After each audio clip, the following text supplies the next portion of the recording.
E aí, meus queridos, tudo bom? Estou aqui de novo com vocês, falando sobre o vestibular da UEL. Essa semana vai ter a prova. Você que está se preparando e está inseguro sobre como que fazer a prova, vou te passar as dicas e os macetes do que você tem que fazer e o que você tem que deixar de fazer na prova. E mais uma explicação. Sei que sumi, que eu não estou postando muitos vídeos, vou postar esses aqui porque estamos chegando próximo da prova, mas aquelas videoaulas que nós gravamos eu vou postar posteriormente para você ter acesso por curiosidade, você que está ainda se preparando ou que você ainda não fez o vestibular e que vai se preparar para ele, já começar a ter um pouquinho de conhecimento sobre.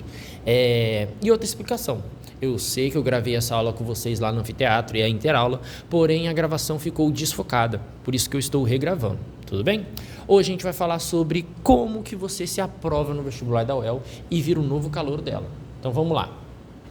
Seguinte, meus queridos, explicações dos tópicos que nós vamos falar. Aquela conversinha fiada que nós temos sempre. Essa conversa fiada de hoje é a seguinte: faz o favor, clica aí no botão de se inscrever, dá like, porque é só assim que você vai realizar o seu sonho de virar um novo calouro da UEL.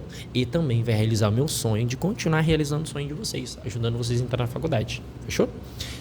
Outros tópicos que a gente vai falar: regras básicas de como funciona o vestibular e o que você tem que fazer na prova, especificidades do primeiro dia, do segundo dia e algumas dicas extras que eu trago para vocês, umas indicações. Tem um material que eu acho muito importante que pode cair na prova e aí você vai ficar sabendo hoje, tá? E uma finalização falando alguns tópicos e relembrando alguns assuntos que a gente falar no decorrer da aula, tudo bem? Papinho furado. Antes de começar a aula em si, vou fazer uma pergunta para você. Você já parou para pensar o que você vai fazer quando sair o resultado da UEL? Pô, você já tem que ter isso na cabeça. Porque normalmente você fica pensando que a prova é difícil, que ela é um desafio, mas você também tem que pensar no dia que você realizar esse sonho, porque um dia você vai passar. Talvez esse ano, talvez no próximo, não sei. Mas você vai realizar esse sonho. Você já tem que pensar na festa que você vai fazer, cara. Você vai comer um lanche com a família, você vai sair para um bar com os amigos. Pensa aí, planeja. Tenta pensar de uma maneira mais positiva, porque se você ficar pensando só da maneira negativa, querendo ou não, essa energia negativa pode te atrapalhar. Pronto. Vou ver se já consegue fazer um balanço aqui de gravação. Deu uma pausa aí porque me ligaram. Vou ter que sincronizar isso no vídeo. Oh, meu Deus. Então vamos lá. Regrinhas básicas. Para que você se prepare bem para esse vestibular nessa última semana da prova, não sei quando que você vai assistir esse vídeo, mas a indicação que eu tenho para você é que você pare de estudar. Não estuda mais conteúdo novo. A única coisa que você vai fazer agora é estudar aquilo que você já aprendeu. Você vai revisar os conteúdos. Não é para você ficar tentando descobrir conteúdos novos agora. Esses conteúdos novos, eles podem te atrapalhar. Por quê? Se você não souber, se você não aprender ele de uma maneira rápida e eficiente, isso pode te gerar uma insegurança. E você ficar inseguro em 2, 3 dias antes da prova, isso é um problema. Não venha atrapalhar mais um processo que é difícil. Não se sabote. Então, a última semana do vestibular, você só revisa os conteúdos que você já aprendeu. Para de querer estudar conteúdo novo, tudo bem? Tem algumas exceções, alguns professores vão falar conteúdos novos que você não tinha aprendido e aí você vai seguir as orientações deles, tá bom? A única exceção é que no sábado você vai vir aqui no aulão participar da aula, tá? É um aulão de revisão e a gente vai falar o que vai ser cobrado na prova. Por último, otimize o seu tempo de estudo e otimize o seu pensamento. A prova da UEL, ela não é só uma prova de conhecimento, ela é uma prova de resistência. Então você tem que ser objetivo no que você pretende em cada questão. Melhore o seu desempenho. Pense o que você quer fazer para depois fazer. Estruture do lado da prova o material que você quer chegar como resultado, tá bom? Como que você faz isso? Sempre leia o comando da questão e marque o que deve ser feito. O que o comando da questão ele indica? Ele vai ter alguns comandos comuns, como por exemplo, relacione, assinale, defina, entre outros comandos que são comuns em questões de vestibular, tá bom? Continuando. Outro assunto que eu quero que vocês lembrem, faça marcações essenciais na sua prova. Do mesmo jeito que um artista, quando ele vai fazer uma obra de arte, que ele não é tão maestro naquilo, ele não tem uma maestria tão grande naquele tipo de desenho, ele faz uma estrutura, ele faz um esboço, um rascunho, para depois chegar no resultado final. Você, meu vestibulando, quando você não domina muito bem um assunto, você tem que fazer um esboço, um rascunho, uma estrutura, e em cima dessa estrutura você produz o resultado final. Tá bom? Agora, quando você é craque, você domina aquele assunto, você já desenha aquele tipo de obra o tempo todo, você produz ela sem necessariamente fazer um rascunho inteiro, tudo bem? Então, aquele assunto que você domina, você não precisa fazer um rascunho muito elaborado. Agora, aquele assunto que você não domina, você pensa muito bem, faz uma estrutura muito bem elaborada para chegar no resultado que você quer, tá bom? Aqui um exemplo de uma arte que você pode pensar, tá? E o que você deve evitar na prova? Evite fazer rascunhos muito longos, principalmente no segundo dia de prova. Aquela redação, você vai pegar aquela folha de rascunho para estruturar a sua ideia. Quantas linhas você vai colocar a sua argumentação, quantas linhas você vai colocar a sua introdução, a pista argumentativa, a conclusão, seja o que for. Tudo bem? Você vai só trazer uma estrutura. A parte definitiva você vai trazer lá na folha. Tudo bem? Não gaste muito tempo fazendo um rascunho enorme, sendo que você está perdendo o tempo de prova. São 4 horas de prova para você responder uma redação e 9 discursivas. Então, aproveite bem esse tempo. Tá? Outro assunto importante. E se o desespero bater? Quando você estiver fazendo a prova, você ficar nervoso e estiver com medo de dar problema. O que você tem que fazer nesse horário de prova? Você tem que pensar, refletir que você já construiu muita coisa nesse passado. Reviva esse passado. Pense como que foi você se preparar para o vestibular, todos os dias que você se dedicou estudando. E muito conteúdo você aprendeu. Lembra que eu disse que o conhecimento ele é uma construção que você não perde. É um exercício infinito. É diferente da academia, que você treina, para de treinar, daqui a um ano aquela musculatura que você construiu, ela vai embora. Agora o conhecimento não. Então, abrace esse seu conhecimento, crie confiança nele. Se tiver coisas que foram cobradas na prova que você não estudou, paciência. Se você não for aprovado, você vai pegar esse conteúdo, estudar, se preparar para o próximo vestibular. Mas aquilo que você aprendeu, aquilo já é um mérito enorme, tá bom? E mais um ponto, se você ficar com sensações ruins, ansiedade, aquela síndrome do pânico, lembre, local de prova tem um médico especializado em todo local de prova, tem uma sala médica, então você chama o fiscal e fala, estou passando mal, não estou me sentindo bem, pode me levar para o médico? É obrigação ele te levar, tá bom? Vou mostrar com o slide para vocês olharem com atenção, copiar o que vocês acham necessário e também eu vou colocar o slide aí na descrição, tudo bem?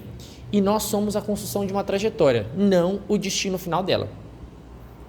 Próximo slide, próximo tópico. No dia 1 da prova, não permita que algumas incertezas te abalem durante a prova. Então, tenha sempre na sua cabeça muito bem elaborado qual que é o local que você quer alcançar. Então, como que você faz isso? Pensa em uma estratégia que você vai usar na prova e siga ela até o final. Não mude de estratégia. Mas, professor, que estratégia? Quais estratégias eu posso usar? Vou te trazer alguns exemplos. Por exemplo, você pegou a prova do primeiro dia e ela tem questão de 1 a 60. Se você escolheu fazer da questão 1 até 60, faz isso até o final. Por quê? Porque você tem que concentrar o seu cérebro em uma prática. Não fique alterando rotas. Isso pode te confundir. A prova já é confusa. Se você fizer isso, você vai ficar mais confuso. Outra estratégia, vai por área do conhecimento. Se você é bom em história, já que você viu as aulas do canal Não É Passado, com certeza você vai estar confiante. Então faz primeiro essas questões de história, depois vai para outra área do conhecimento que você é bom. Vai para português, vai para sociologia, vai lá para matemática e assim por diante, a área que você tem mais domínio. Terceira estratégia que você pode usar, essa que eu acabei de citar, maior e menor domínio. E quarta, marque no gabarito aquela questão que você acha que está certa de primeira, quando você terminou a pergunta, ou você passa para o gabarito final só no final da prova, quando você já fez todas as questões. Então escolha como que você vai fazer, qual a estratégia que você vai seguir e use ela até o final. A indicação que eu tenho para dar para vocês é você fazer aquela que você tem maior domínio primeiro e deixar o menor domínio para o final, e sempre que você terminar uma questão, passe ela para o gabarito. Só passa para o gabarito aquela que você tem certeza. Lembra que eu disse para vocês daquela aula sobre como chutar? Como que você sinaliza as alternativas? Como que você deixa a sua prova mais otimizada? Você vai pegar a questão, lê o enunciado, leu as alternativas. Depois que você leu a alternativa A, use sinais para te nortearem. Então, por exemplo, a alternativa A, você acha que ela está certa? Você vai colocar um mais do lado do A, marcando que você acha que ela está correta. Você vai marcar um menos naquela que você acha que está incorreta. Você vai marcar um mais ou menos naquela que você está com dúvida. E aquela que você não faz ideia, você coloca uma interrogação. Por que você tem que fazer isso em todas as perguntas? Porque a prova ela tem 4 horas. Imagina que faltando 10 minutos para o final da prova, faltam 10 questões que você não tem uma resposta definitiva. Como que você vai chutar? Você vai chutar baseado nesses sinais. Confie no seu eu do passado. Se no seu eu do passado acreditou que aquela era mais ou menos certa, a chance dela estar correta é maior do que aquela que você marcou que estava errada. Se faltam 10 minutos para o final da prova, você não vai conseguir ler aquelas questões com a atenção que você tinha no começo. Você pode ficar nervoso e passar uma informação. Então, use essa marcação inicial para te dar maior segurança e ajudar você no final da prova, tá bom? E essas que você ainda está incerto, deixa para o final, não marca uma alternativa, porque você vai usar para chutar depois. Como que você vai chutar? Como que você chuta na prova? Você vai somar todas as alternativas que você respondeu, todas as questões que você respondeu e marcar quantas você marcou A, quantas B, quantas C, quantas D e quantas E. E tem uma coisinha, o vestibular da UEL são 60 questões. Cada alternativa tem resposta perspectiva à quantidade de questões da prova. Então, se tem A, B, C, D e E, são 12A, 12B, 12C, 12E e 12D. Ou seja, 12 de cada vezes 5 é igual a 60. Então, se você fez a prova, respondeu aquelas que você tem certeza, e você viu que tem 11A, 12B, 12C, 11D e 12E, e você está em dúvida entre a A e a B, qual que você vai chutar? Você vai chutar na A. Por quê? Porque na A você só marcou 11, na B você já marcou 12. Conseguiu entender? Você vai chutar naquela que tem a maior probabilidade de ser a correta. A chance de ter mais questões, mais alternativas do que aquela que você marcou, mais que 12, é baixíssima. Tudo bem? Ah, professor, mas eu contei e eu vi que tem 14 na C. Pô, reprovei por causa disso? Não, às vezes a gente erra, às vezes a gente calcula até errado. Então, usa essa estratégia só no final da prova, quando você está sem mais para onde correr. No segundo dia de prova, o que eu tenho para dizer para vocês? Reflita. Esse último dia é o último desafio para você realizar o seu sonho. Não desanima, não desiste, não fique cabisbaixo. O segundo dia de prova ele é o mais desafiador, porém ele é o que está mais próximo do seu sonho. Então não fica pensando, nossa, é discursivo, vou ter que responder, vou ter que escrever, eu não sei nada. Você sabe, e eu vou te passar os macetes de como responder essas discursivas, tá? Então fica tranquilo, é o último passo para você realizar seu sonho. Tudo bem? Separação. Como que você vai fazer nesse segundo dia?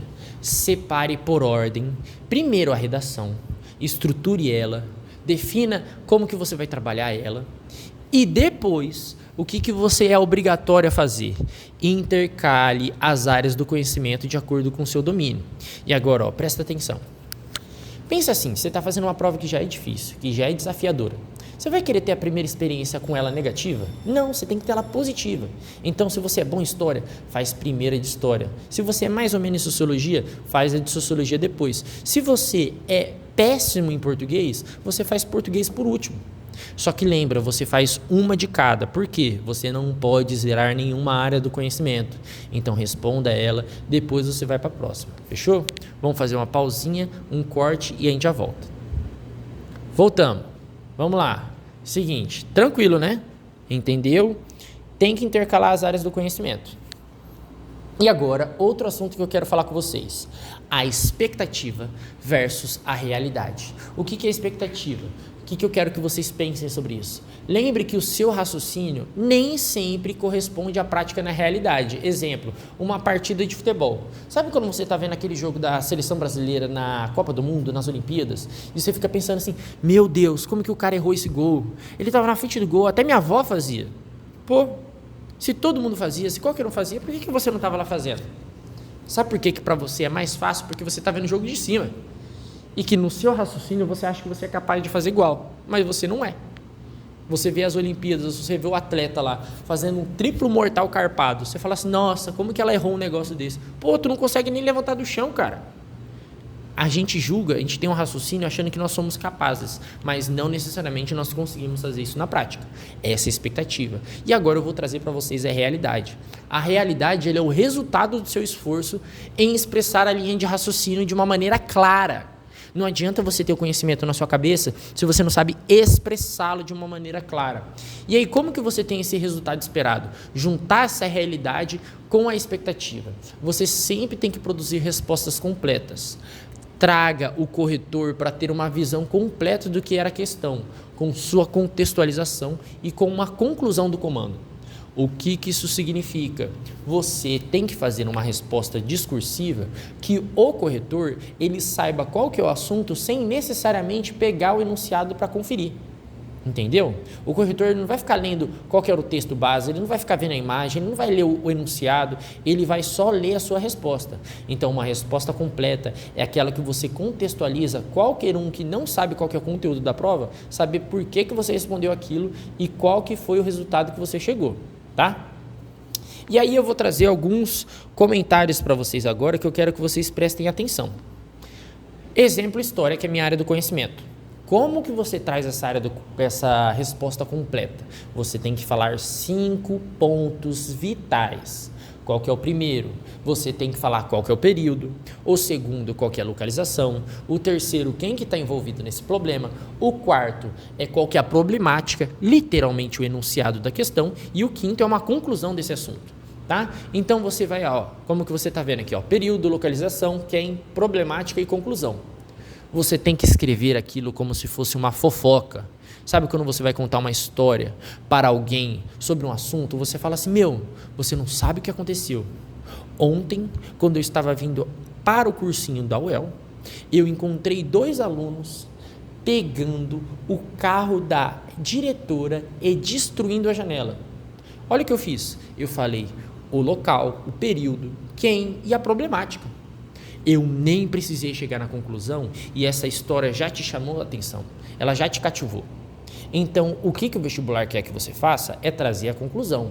Porém, se você constrói uma resposta completa, você já persuadiu o corretor. Isso já faz você ganhar pontos. Isso é certeza. De 5 critérios da prova, você já chegou em 4. Ou seja, 80% da questão você já fez. Você não zera humanas se você fizer isso. Eu te dou certeza disso. Faça esses 5 pontos, pratique, relembre. Eu falo isso com vocês o ano inteiro, tá bom? Isso funciona para todas as áreas de humanas. E sempre traga uma resposta completa, tá? Sem enrolar. Por último, eu desejo para vocês uma ótima prova. Eu tenho muito orgulho de vocês. Eu sei que vocês vão ter um ótimo resultado, seja classificado ou aprovado na primeira chamada, não importa. O importa é o conhecimento que você está conquistando e que você cada dia está mais próximo de realizar seu sonho. E se você gostou dessa aula, se para você foi boa, deixa o like, comenta aí o que você achou mais interessante, comenta quais conteúdos que você quer que eu trabalhe. Eu vou preparar para outros vestibulares, fala qual vestibular que você está se preparando e a gente vai enriquecendo cada mês o canal. Fechou? Um beijo, um abraço e tchau.